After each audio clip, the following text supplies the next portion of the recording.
Baik Pak, terima kasih. Selamat siang Bapak Ibu semua.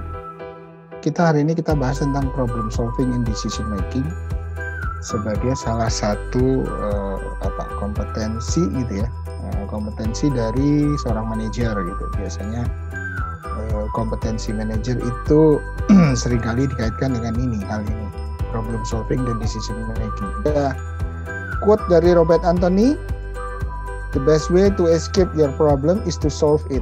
Ya, jadi kalau ada masalah, cara terbaik ya untuk bisa ini kalau escape itu lari ya. Escape lari dari masalah itu ya harus dipecahkan. Dengan permasalahan dipecahkan, maka justru kita bisa pergi, bisa lari gitu ya, bisa lepas dari masalah itu. Tapi masalah itu banyak sekali ya. Saya yakin masalah banyak dan sehingga kita harus bisa menentukan dalam diagram seperti ini. Bapak Ibu mungkin sudah kenal lah ini ya. Baik Bapak Ibu, kita lanjut. Penyelesaian atau pemecahan masalah adalah bagian dari proses berpikir. Iya, jadi kita nggak bisa berharap gitu ya. Berharap terus kemudian ada pertolongan yang masalah selesai sendiri gitu. Intinya begitu. Atau ada orang lain yang bisa menyelesaikan dan kita nggak perlu melakukan apa-apa ya. Kita perlu pikirkan ya, ada masalah apa ya kita harus pikirkan gitu ya. Nah ini sebenarnya yang sudah diceritakan Ibu Lilis tadi ya, Ibu Lilis, Ibu Neti. Masalah itu adalah sesuatu antara yang tidak sama antara yang diharapkan dan kenyataannya gitu ya. Kita belajar salah satu metode dalam problem solving. Salah satu metode dalam problem solving. Yang pertama namanya APIMA ya, namanya APIMA. Yang pertama adalah assess. Jadi mengakses, kalau kita melakukan assessment kan kita menyelidiki ya. Assessment karyawan, kita pengen tahu karyawan ini kompetensinya apa, soft skill-nya apa, ini gitu ya, mengakses gitu. Terus plan.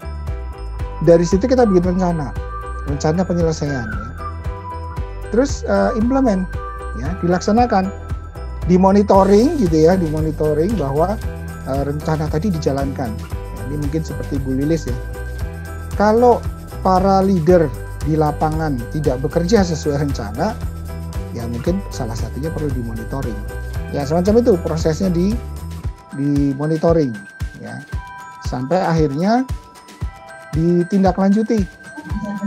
Oh ini tadi contoh ya, rendahnya pengawasan menyebabkan banyaknya barang reject, tadi mirip ya. Lanjut Pareto. Ini Bapak Ibu mungkin juga Bapak Ibu sudah banyak yang tahu ya. Intinya adalah Pareto itu 80-20 gitu ya.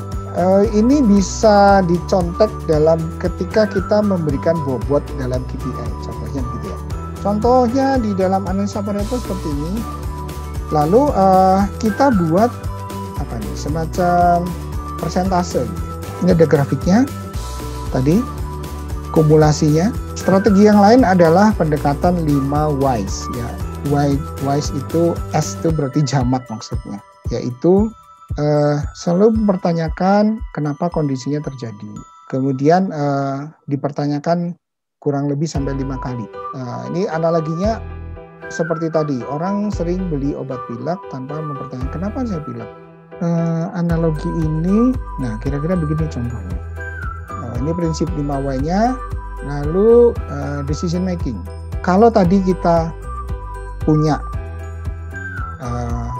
permasalahan, kemudian kita cari gejalanya, kita tahu, kita cari akarnya. Ketika sudah ketemu akar permasalahannya, kita harus punya alternatif untuk menyelesaikan. Nah, sambil kita juga melihat lingkungan atau apa yang mempengaruhi keputusan tadi. Pengambilan keputusan yang tidak terprogram itu butuh kreativitas, intuisi, dan pertimbangan ya. Proses pengambilan keputusan tadi ditetapkan tujuannya dulu. Tujuannya apa? Kalau customer jelas, customer harus puas, tapi tidak melanggar aturan misalnya gitu ya. Oke, itu kemudian ada tindakan alternatif ya. Ada yang terbuka, tertutup ya. Kadang-kadang ada yang terbuka keputusannya kalau misalnya cara ngitung bonus insentif terbuka. Nah, strategis, taktis, teknis. Contohnya untuk jangka panjang biasanya strategis kan. Nambah pabrik, perluas pabrik, nambah kendaraan dan sebagainya. Berikutnya ini contoh ada tabel pengambilan keputusan ya Bapak Ibu ya. Intinya ini diagram ikan, ceritanya gitu ya Bapak Ibu. Kenapa nanti disebut diagram ikan? Karena ada sesuatu yang menjadi hal utama yang dituju ya. Tadi kalau kita bicara konteksnya permasalahan. Jadi ada sebuah pemecahan masalah di kepala ikan ini gitu ya. Tujuannya. Kemudian kita akan mempelajari hal-hal apa yang menjadi faktor dalam menganalisa permasalahan dan mencapai penyelesaian masalah ya di kepalanya ini, di kepala ikan ini, sehingga nanti bisa diambil sebuah keputusan. Kesimpulannya dari contoh di atas, fishbone itu dapat menemukan akar permasalahannya ya. Barangkali Bapak Ibu bisa mengembangkan model ini.